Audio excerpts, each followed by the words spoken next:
Hello hello hello दोस्तों, कैसे हैं आप सभी। मैं सिद्धार्थ आप सभी का स्वागत करता हूं एक बार फिर कार साथी में। दोस्तों, बात आज हो रही है कि मारुति एर्टिगा और मारुति एक्सेल 6 इन दोनों गाड़ियों में से कौन सी गाड़ी बेहतर है।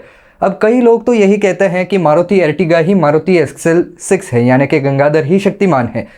तो बेसिकली इन दोनों गाड़ियों में क्या अंतर है और कौन सी चीज़ें यहाँ पर एक्सेल 6 के अंदर जो है वो आपको ज़्यादा देखने को मिलती है जो कि एर्टिगा में नहीं है, या कोई चीज़ें एर्टिगा में ज़्यादा है जो कि एक्सेल 6 में नहीं है। और क्या वाकई ये गाड़ियाँ डिमेंशंस और बाकी सारे मामलों में बिल्कुल सेम है। क्या मारुति ने हमको खाली डिज़ाइन चेंज करके जो है वो ज़्यादा पैसे निकालने की कोशिश की जा रही है। इस सभी के बारे में हम जानेंगे। इन दोनों ही गाड़ियों के जो टॉप एंड वेरिएंट्स हैं उनको हम कंपेयर करेंगे और देखेंगे कि क्या हमें इसमें से मिलता है। लेकिन दोस्तों, आगे बढ़ने से पहले हमेशा की तरह अगर आप इस चैनल पर नए हैं, अब तक आपने सब्सक्राइब नहीं किया हुआ है, तो भैया इंतज़ार किस बात का हो रहा है। चैनल को फटाफट सब्सक्राइब कर दीजिए। तो चलिए दोस्तों, शुरू करते हैं। शुरुआत करते हैं दोनों ही गाड़ियों के वेरिएंट से। आपको बता दूं कि कौन से वेरिएंट्स मैंने यहाँ पर चूज़ किए हैं। एर्टिगा के लिए मैंने चूज़ किया है ZXi 80 यानी कि ZXi ऑटोमेटिक, और वहीं पर मैंने एक्सेल 6 के लिए चूज़ किया है अल्फा ऑटोमेटिक। तो बेसिकली क्या है कि आपकी एक्सेल 6 इसी के साथ साथ इग्निस और आपकी एस क्रॉस, ये गाड़ियाँ जो है वो नेक्सा नेटवर्क के थ्रू बेची जाती हैं। तो इनका जो ZXi वेरिएंट होता है उनको वो अल्फ़ा वेरिएंट बोलते हैं। तो बेसिकली कुछ नहीं है, तो सेम ही, लेकिन इनके ऑन रोड प्राइजेस में फिर भी थोड़ा सा डिफरेंस आ रहा है। तो डिफरेंस कितना आ रहा है चलिए देख लेते हैं। तो यहाँ पर आपकी जो एर्टिगा है वो आपको मिल रही है 12,23,000 रुपये की ऑन रोड। वहीं पर एक्सेल 6 जो है वो मिल रही है 13,57,000 की। तो यहाँ पर जो है वो क्लियरली आपको 1 से 1.5 लाख रुपए का फ़र्क दिखाई पड़ रहा है। तो 1 से 1.5 लाख रुपए जो है वो रकम छोटी नहीं होती है, रकम काफ़ी बड़ी है। तो इसके लिहाज से फिर आपको एक्सेल 6 क्या ज़्यादा दे रही है ये देख लेते हैं। शुरुआत करते हैं हम दोनों गाड़ियों के इंजन से।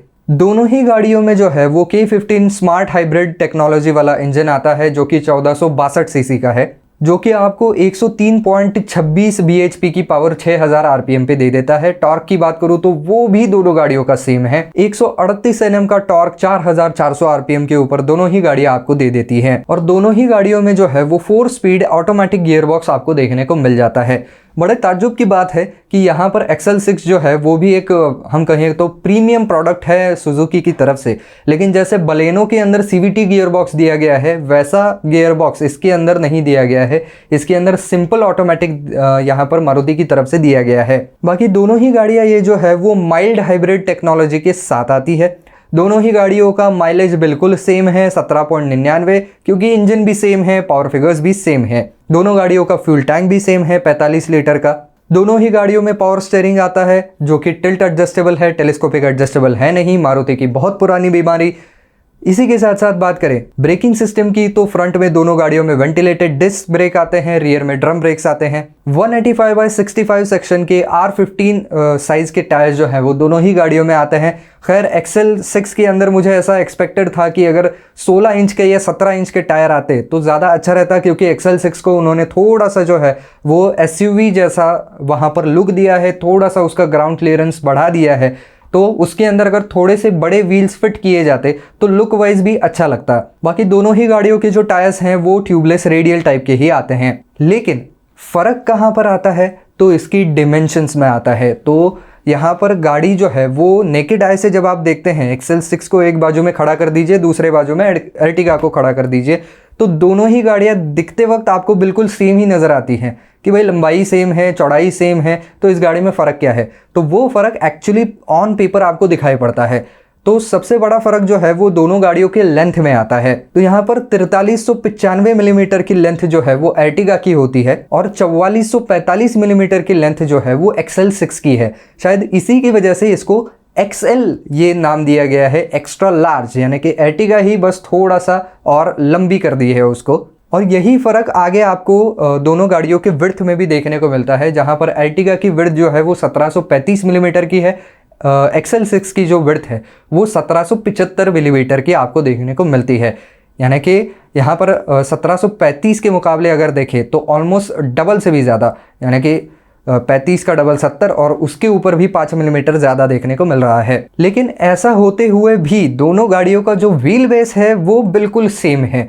तो ये थोड़ी सी पजलिंग सी बात है, क्योंकि ओवरऑल XL6 की लेंथ ज़्यादा है, विड्थ ज़्यादा है, लेकिन व्हील बेस वैसे का वैसा है। तो 2740 मिलीमीटर का जो व्हील बेस है वो दोनों गाड़ियों में आ जाता है। और उससे भी ताज्जुब की बात ये है कि XL6 लेंथ में ज़्यादा लंबी है, इसका व्हील बेस भी बिल्कुल अर्टिगा जैसा है, लेकिन फिर भी इसकी बूट स्पेस बड़ी नहीं है। दोनों ही गाड़ियों पे 209 लीटर की बूट स्पेस आपको, अगर आप तीनों रोज उठा लेंगे तो 209 लीटर की बूट स्पेस देखने को मिलती है। तो फिर इसके अंदर एक्सेल क्या है ये मुझे समझ में नहीं आ रहा है। अब बात कर लेते हैं कंफर्ट एंड कन्वीनियंस फीचर्स की। तो पावर स्टीयरिंग दोनों गाड़ियों में आता है, इसी के साथ साथ पावर विंडोज चारों दरवाजों पर आपको दोनों गाड़ियों में मिल जाएंगी। ऑटोमेटिक क्लाइमेट दोनों ही गाड़ियों में आपको मिलता है। और जो कुछ बेसिक फीचर्स होते हैं, जैसे कि ट्रंक में लाइट दिया गया है, एक्सेसरी के लिए पावर आउटलेट दिया गया है, लो फ्यूल वार्निंग भी दोनों गाड़ियों में आ जाती है, वैनिटी मिरर दोनों गाड़ियों में आते हैं, रियर में रीडिंग लैम्प दोनों गाड़ियों में आते हैं, एडजस्टेबल हेडरेस्ट आते हैं, रियर में भी हेडरेस्ट आते हैं। रियर में आपको आर्मरेस्ट भी दोनों गाड़ियों में मिलता है। फ्रंट एंड रियर में दोनों गाड़ियों में बॉटल होल्डर्स मिल जाते हैं। कप होल्डर्स लेकिन आपको अर्टिगा में फ्रंट में मिलते हैं, वो रियर में नहीं है, बस वो XL6 में जो है वो उन्होंने रियर में भी डाल दिए हैं। बाकी रियर में AC वेंट्स दोनों गाड़ियों में आ जाते हैं। सीट लंबा सपोर्ट भी आपको XL6 में मिलता है, ये अर्टिगा में नहीं है। स्टीयरिंग माउंटेड कंट्रोल जो है, या मल्टी फंक्शनल स्टीयरिंग व्हील जिसे हम कह सकते हैं, ये भी दोनों गाड़ियों में आ रहा है। बस यहाँ पर एक मेजर फीचर जो कि उन्होंने यहाँ पर अर्टिगा के अंदर नहीं दिया है, वो है क्रूज कंट्रोल, जो कि XL6 के अंदर उन्होंने दे दिया है। रियर पार्किंग सेंसर्स दोनों ही गाड़ियों में आ रहे हैं। लेकिन और एक बड़ी चीज जो कि अर्टिगा के अंदर उन्होंने दी ही नहीं, वो है नेविगेशन सिस्टम। ये भी XL6 के अंदर उन्होंने दे रखी है। यहाँ पर बात करें अगर थर्ड रो की, तो ये थर्ड रो जो है वो फोल्ड हो जाती है, और मिडल रो जो है वो भी 60-40 के स्प्लिट में आ जाती है। ये दोनों ही गाड़ियों में आपको मिलता है। इंजन स्टार्ट स्टॉप बटन दोनों गाड़ियों में आता है। XL6 के अंदर उन्होंने वॉइस कंट्रोल भी दे रखा है, जो कि अर्टिगा के अंदर है नहीं। बाकी टेल गेट अजार जो है वो भी आपको XL6 में मिलता है, ये भी अर्टिगा में नहीं है। लगेज हुक और नेट जो है वो भी XL6 के अंदर दिया गया है, ये अर्टिगा के अंदर नहीं है। और बाकी फिर आइडलिंग स्टार्ट स्टॉप जो टेक्नोलॉजी है वो दोनों ही गाड़ियों में आती है, क्योंकि ये मारुति की ही दोनों गाड़ियां हैं जो कि माइल्ड हाइब्रिड यानी कि उसी टेक्नोलॉजी के साथ आती है। और साथ ही साथ दोनों ही गाड़ियों में जो है वो ब्रेक से एनर्जी रीजनरेशन हो जाता है, यानी कि बैटरी जो है वो चार्ज होती रहती है। दोनों गाड़ियों में ड्राइवर साइड की जो विंडो है वो वन टच अप और वन टच डाउन फीचर के साथ आती है, और दोनों ही गाड़ियों में कीलेस एंट्री पॉसिबल है। बाकी टैकोमीटर, मल्टीपल ट्रिप मीटर्स ये दोनों गाड़ियों में आ जाता है। बस यहाँ पर थोड़ा सा XL6 को प्रीमियम दिखाने के लिए, लोगों को जताने के लिए उन्होंने सीट की जो अपहोल्स्ट्री है वो लेदर की गई है, और वहीं पर अर्टिगा के अंदर फैब्रिक की गई है, जहाँ पर फैब्रिक की अपहोल्स्ट्री ही ज़्यादा सेंस बनाती है अपने देश में, क्योंकि जहाँ पर हमें बहुत ज़्यादा गर्मी का सामना करना पड़ता है, तब आपको लेदर सीट किसी काम की नहीं है, अनलेस एंड अनटिल वो वेंटिलेटेड सीट्स हैं। अगर ऐसा नहीं है तो लेदर की सीट पे बहुत ज़्यादा पसीना आएगा, और आप उसके ऊपर तौलिया डाल करके ही बैठने वाले हो, तो वैसे भी उसका कुछ ज़्यादा फायदा है नहीं। बस यहाँ पर ड्राइविंग एक्सपीरियंस कंट्रोल इको, ये नाम का एक अलग फीचर उन्होंने XL6 के अंदर दिया है, ये अर्टिगा के अंदर नहीं है। बस आपको अर्टिगा के अंदर ड्यूअल टोन में डैशबोर्ड देखने को मिलता है, लेकिन XL6 के अंदर जो है वो पूरा ब्लैक्ड आउट थीम है। बाकी यहाँ पर एक फीचर जो आपको XL6 के MID स्क्रीन में ज़्यादा मिलता है वो ये है कि डिस्टेंस टू एम्प्टी भी दिखा देता है, ये चीज़ अर्टिगा में नहीं है। अब बात कर लेते हैं थोड़े से दोनों गाड़ियों के आउटसाइड की। तो दोनों ही गाड़ियों में जो है वो आपको प्रोजेक्टर टाइप के ही हेडलैम्प्स मिलते हैं। बस अर्टिगा के अंदर प्रोजेक्टर के पीछे नॉर्मल हैलोजन बल्ब डाला है, और XL6 में प्रोजेक्टर के पीछे LED डाला हुआ है। और साथ ही साथ मैं बात करूँ तो XL6 के अंदर आपको वो ये भी मिल जाता है LED DRLs, और इसके जो टेल लैम्प्स है वो भी LED टाइप के आते हैं। खैर ये अर्टिगा में भी LED ही आते हैं टेल लैम्प्स जो हैं। और दोनों ही गाड़ियों में आपको फ्रंट में फॉग लाइट्स भी मिल जाते हैं। बाकी यहाँ पर दोनों ही गाड़ियाँ जो हैं वो आपको उसके जो आउटसाइड रियर व्यू मिरर्स हैं वो पावर एडजस्टेड मिलेंगे, उनको आप फोल्ड भी कर सकते हैं। साथ ही साथ दोनों गाड़ियों में रियर में वाइपर भी मिलता है, वॉशर भी मिलता है, और डीफॉगर भी मिलता है। अब दोस्तों बात कर लेते हैं दोनों गाड़ियों की सेफ्टी की। तो दोनों गाड़ियों में जो सेफ्टी फीचर्स आते हैं वो बिल्कुल सेम आते हैं। ABS दोनों गाड़ियों में आता है, ब्रेक असिस्ट दोनों गाड़ियों में आता है, सेंट्रल लॉकिंग दोनों गाड़ियों में आता है, पावर डोर लॉक्स दोनों गाड़ियों में आता है, चाइल्ड सेफ्टी लॉक्स दोनों गाड़ियों में आता है, एंटी थेफ्ट अलार्म दोनों गाड़ियों में आता है। दोनों ही गाड़ियों में केवल 2 ही एयरबैग आते हैं। पता नहीं यहाँ पर मारुति को क्या लगता है, यहाँ पर इतनी महंगी गाड़ियाँ लोग ले रहे हैं, उनके खाली 2 ही सीट में एयरबैग की ज़रूरत होगी क्या? इस गाड़ी के अंदर 3 रो है, तो तीनों रो में कम से कम आप वहाँ पर साइड वाले जो एयरबैग्स होते हैं, कर्टन एयरबैग्स, वो तो कम से कम देने चाहिए थे, लेकिन इतने पैसे खर्च करने के बाद भी आप भले ही एक्सेल 6 भी ले ले, इसके अंदर भी आपको केवल 2 ही एयरबैग मिल रहे हैं। बाकी day night rear view mirror जो है वो दोनों गाड़ियों में आ जाता है, लेकिन मैं ये एक्सपेक्ट कर रहा था कि कम से कम एक्सेल 6 के अंदर ये ऑटो डिमिंग फीचर के साथ आता तो ज़्यादा बेहतर रहता, लेकिन ये भी एक्सेल 6 में देखने को नहीं मिल रहा है, और एर्टिगा की तो बात ही क्या करे। बाकी सीट बेल्ट वार्निंग और डोर अजार वार्निंग दोनों गाड़ियों में मिल जाती है, लेकिन व्हीकल स्टेबिलिटी प्रोग्राम जो है वो केवल एर्टिगा में आता है, ये एक्सेल 6 में नहीं है। इंजन इमोबिलाइजर और क्रैश सेंसर दोनों गाड़ियों में आ रहा है। इंजन चेक वार्निंग भी दोनों गाड़ियों में आ रही है, और यहाँ पर मारुति इसको बड़े जोरों शोरों से फीचर के तौर पर बता रही है, क्योंकि मारुति की कई ऐसी गाड़ियां हैं जिनके अंदर इंजन चेक वार्निंग ही नहीं आती है। तो ये और एक फीचर ऐसा है जो कि बाकी की गाड़ियों में जो है वो बचा करके उन्होंने कौन सी कॉस्ट कटिंग की हुई है, उसका कोई आपको जो है वो लॉजिक समझ में नहीं आता है।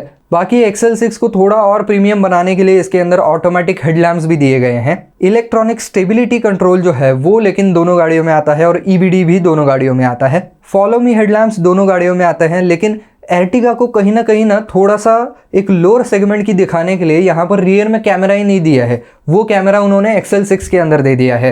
बाकी एंटी थेफ्ट डिवाइस दोनों गाड़ियों में आता है, और एक्सेल 6 के अंदर ड्राइवर साइड की जो विंडो है वो ना तो सिर्फ one touch up one touch down है, लेकिन एंटी पिंच फीचर के साथ भी आती है, ये एर्टिगा में नहीं है। स्पीड अलर्ट दोनों गाड़ियों में आता है। Speed sensing auto door lock भी दोनों गाड़ियों में आता है। आइसोफिक्स चाइल्ड सीट माउंट दोनों गाड़ियों में है। Pre tensioners and force limiter type के जो सीट बेल्ट्स हैं वो भी दोनों गाड़ियों में आ रहे हैं, और हिल असिस्ट भी दोनों गाड़ियों में आ रहा है। अब बात कर लेते हैं दोनों गाड़ियों के इंफोटेनमेंट सिस्टम की। तो क्योंकि यहाँ पर उन्होंने एर्टिगा के अंदर जो है वो नेविगेशन वगैरह जैसे एडवांस फीचर देने की जहमत ही नहीं उठाई है, तो फिर वहाँ पर टच स्क्रीन और ये सब का मतलब ही क्या रह जाता है, जिसकी वजह से इसके अंदर सिंपल सी सिस्टम आती है, जिसके अंदर खाली आपको बटन थोड़े से स्पेशलाइज देखने को मिलते हैं, बाकी इसके अंदर कुछ नहीं है। एक्सेल 6 की बात करें तो 7 इंच का टच स्क्रीन डिस्प्ले आता है, जो कि आपको एंड्रॉयड ऑटो और एप्पल कारप्ले को सपोर्ट करता है, और दोनों ही गाड़ियों में केवल 4 ही स्पीकर आते हैं। बस एक्सेल 6 के अंदर जो है वो नेविगेशन भी ऐड किया गया है। तो दोस्तों कुल मिलाकर के ये पूरा इसका लेखा जोखा है। तो अगर आप एक्चुअली एर्टिगा के फ़ैन हैं और थोड़ा सा आपका बजट बढ़ा सकते हैं, तो फिर एक्सेल 6 ही ले लीजिए, सारी चीज़ें आपको इसके अंदर मिल जाएंगी। तो बस दोस्तों आज के वीडियो में बस इतना ही। आपको अगर ये वीडियो पसंद आया है तो वीडियो को लाइक ज़रूर कर दीजिए, और आपके क्या विचार हैं, क्या गंगाधर ही शक्तिमान है, यानी कि क्या एर्टिगा का ही अगला वेरिएंट एक्सेल 6 खाली नाम बदल करके यहाँ पर लॉन्च किया है, हमें कमेंट सेक्शन में लिख करके ज़रूर बताएं, और अगर वीडियो अच्छा लगा है तो शेयर भी कर दें।